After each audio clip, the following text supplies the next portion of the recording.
Salut les amis. J'espère que vous allez bien. Moi, je vais super bien. Je prends ces temps, je prends ce moment pour partager encore une fois de plus avec vous des trucs, des astuces, des techniques très importantes pour pouvoir affronter avec brio les concours de l'École nationale d'administration.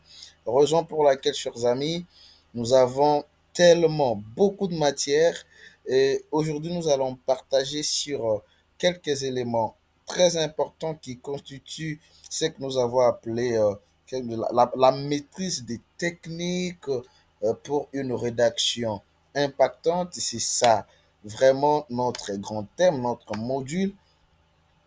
Maintenant, nous allons commencer par le premier point qui n'est autre que les connecteurs logiques. Les connecteurs logiques sont les mots de liaison ou les marqueurs de relation entre les idées qui permettent de structurer la pensée, d'articuler le raisonnement de manière claire. Et sans eux, une dissertation devient une suite de phrases juxtaposées sans fil conducteur. Vous voyez un peu, c'est que les connecteurs ne sont autres que les fils conducteurs qui permettent de raccorder les idées, qui permettent de rendre fluide, qui permettent de rendre plus compréhensible les idées. Vous voyez?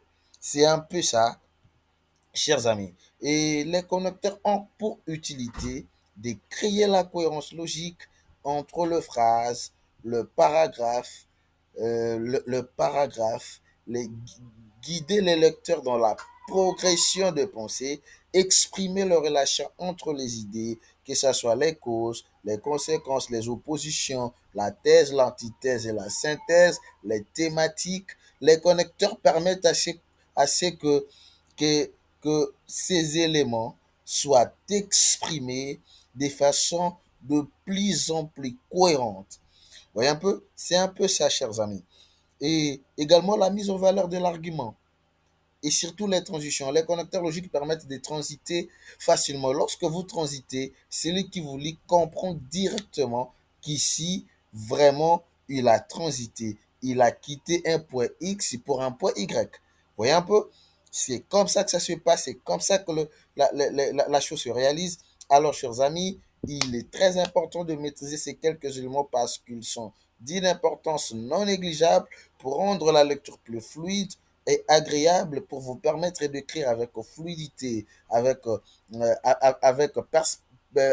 efficacité et surtout avec, euh, avec, euh, avec beaucoup de cohérence dans tout ce que vous êtes en train de mettre comme point de vue, comme réflexion partant d'un sujet donné. Je venais de le dire tantôt, c'est juste que dans une dissertation, les connecteurs logiques servent d'éléments de cohérence, servent des guides de lecteur, servent à clarifier la structure et marquer la relation logique entre les idées tout en rendant votre discours, votre dissertation, votre rédaction plus fluide, claire et organisée. Tout cela, c'est pour permettre à ce que votre texte soit cohérent, pour permettre à ce que les idées soient reliées et surtout que les fils du raisonnement soient vraiment suivis avec, avec une intention particulière et aussi comprendre les liens logiques qui existent entre les idées, qui existent entre les pensées, qui existent entre les différents aspects de la réflexion, rendant ainsi les textes plus fluides et compréhensibles. Et nous avons quelques caractéristiques, quelques catégories principales des connecteurs. Parce que chaque connecteur a un lien logique précis. Les connecteurs logiques ne répondent pas tous de la même manière. Il y a certains il y a chacun d'entre eux qui a un objectif, qui a un sens, qui a un lien précis par rapport à l'idée qui est émise par rapport à la réflexion qui est émises. Nous avons d'abord les connecteurs d'addition qui ont pour utilité d'ajouter une idée, d'ajouter un argument ou un exemple supplémentaire. C'est ça les connecteurs d'addition. Les connecteurs d'addition, c'est juste, ouais, comme nous venons de dire, addition, c'est qu'il y a ajout dans ce qui se trouvait. Il y a ajout d'une idée secondaire à l'idée principale qui a été émise. Et là, il y a certainement un nombre consistant des connecteurs d'addition comme et, aussi, de plus, en outre, par ailleurs, ainsi de suite. Et nous avons également les exemples de mise en contexte. Pour comprendre comment vous pouvez utiliser ça, je vais juste prendre le premier exemple. L'éducation est un droit fondamental. Ça, c'est l'idée principale. De plus, elle constitue un levier de développement. Vous voyez un peu comment? De plus vient, c'est pour permettre l'ajout d'une autre idée à l'idée principale qui a été émise. Il y a également les connecteurs d'opposition. Vous avez déjà senti les noms opposition, c'est-à-dire qui vient s'opposer, qui vient introduire l'idée contraire ou une nuance par rapport à l'idée qui a été émise précédemment. Il y a mais, il y a cependant, il y a pourtant, il y a en revanche, il y a en contraire, néanmoins. Or, bien que, et si nous voyons un exemple ici, la technologie facilite la communication, elle peut aussi isoler les individus. Vous voyez, mais vient entrer juste pour introduire une idée contraire à l'idée qui a été précédemment émise. Les connecteurs de cause, il y a ces connecteurs parce qu'ils sont d'une utilité aussi d'une utilité non négligeable. Pourquoi? Parce qu'ils servent à expliquer la raison ou, ou la cause d'un fait ou d'un argument. Par exemple, lorsqu'on parle de parce que, c'est pour répondre, c'est pour expliquer une situation. À titre d'exemple, de mise en contexte, vous voyez, les résultats sont faibles parce que les élèves manquent de matériel scolaire. Vous voyez un peu comment cette idée est mise. Donc l'idée est là et l'idée est émise avec une explication de la raison. Vous voyez, une explication de la raison partant de l'idée qui a été émise principalement. Nous avons également les connecteurs de conséquences. Ça, c'est pour exprimer le résultat ou la conclusion d'une idée. Par exemple, donc, ainsi, par conséquent. Et l'exemple ici nous dit, il a travaillé avec rigueur, donc il mérite sa réussite. Vous voyez un peu, il mérite sa réussite. Pourquoi? Parce qu'il a travaillé avec rigueur. Donc est introduit pour exprimer le résultat ou la conclusion d'une idée ou d'une action. Il y a beaucoup d'exemples, vous pouvez les lire et vous allez encore mieux comprendre. Nous continuons avec les catégories principales de connecteurs. Il y a les connecteurs d'illustration d'exemple. Par exemple, nous pouvons noter, nous pouvons noter, par exemple, notamment à titre illustratif, entre autres, et tous ces connecteurs servent à appuyer un argument par un exemple concret.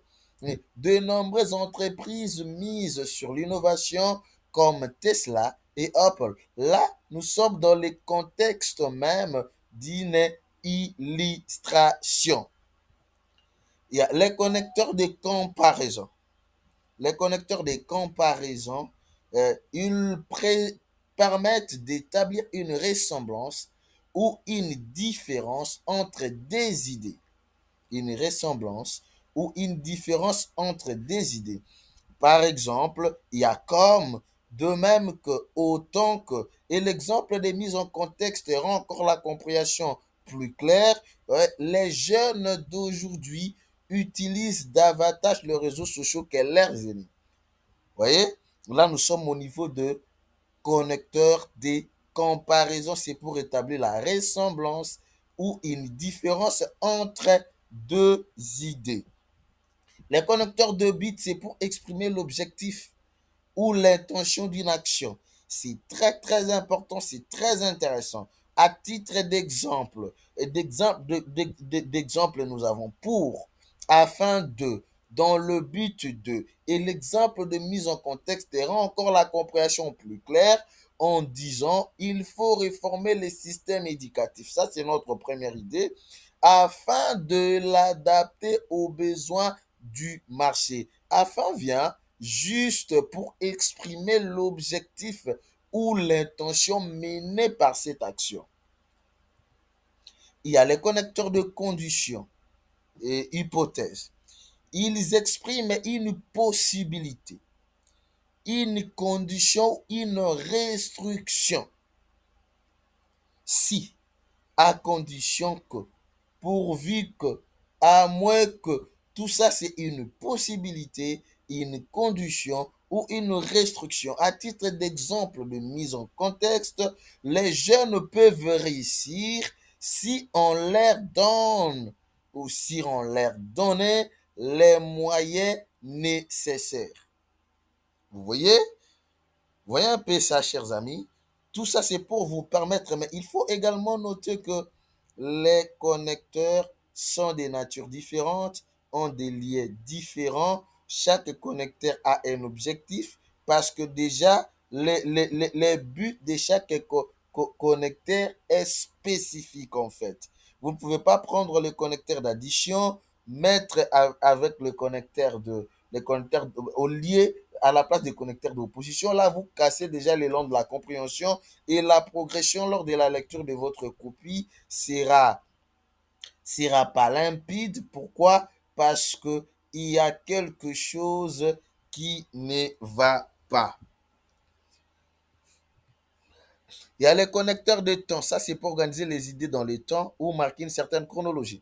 À titre d'exemple, nous avons nous avons d'abord, ensuite, puis, auparavant, désormais, autrefois, en même temps. Vous voyez, tout ça, ce sont les connecteurs des temps. Si nous entrons profondément, on prend un exemple. D'abord, il faut diagnostiquer le problème, ensuite proposer des solutions, enfin faire de suivi et évaluation pour s'assurer si et seulement si les projets ou programmes a été mis en œuvre tout en respectant les différentes normes qui ont été dictées. Vous voyez, nous avons utilisé d'abord, ensuite et enfin. Vous voyez, le pays était agricole autrefois, mais s'industrialise désormais.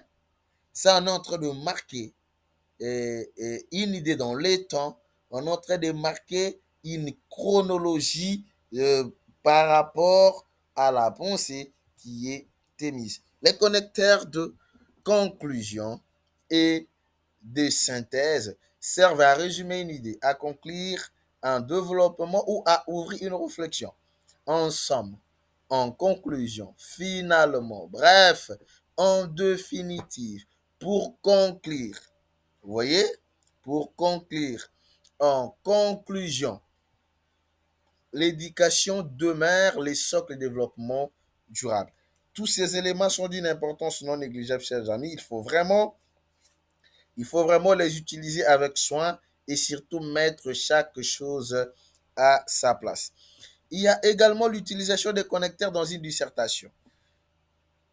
Dans une dissertation, on prend par exemple l'introduction. Pour annoncer les sujets de nos jours, pour annoncer un sujet, vous pouvez utiliser les connecteurs comme de nos jours, depuis plusieurs années, pour proposer, ou poser votre problématique. Vous pouvez utiliser cependant, pourtant, pour annoncer un plan, nous verrons d'abord, puis ou ensuite et enfin. Dans le développement, pour introduire un argument, tout d'abord, en premier lieu, d'une part, pour ajouter une idée de plus, en outre, par ailleurs, pour opposer une idée cependant, en revanche, au contraire, pour illustrer. hein, Par exemple, c'est le cas de ainsi, pour conclure une partie en somme, en résumé. Ça, c'est dans les contextes d'un développement. Et là, vous avez chaque partie pour ne pas faire fausse route, les amis. Dans la conclusion, pour introduire une synthèse en définitive, en résumé, pour ouvrir une réflexion, parce qu'au niveau de la conclusion, il y a beaucoup d'éléments en fait. Il y a la synthèse de votre réflexion ou la synthèse de différents mots-clés. Il y a la réponse à la problématique et votre question centrale de réflexion. Et après, il y a également une ouverture.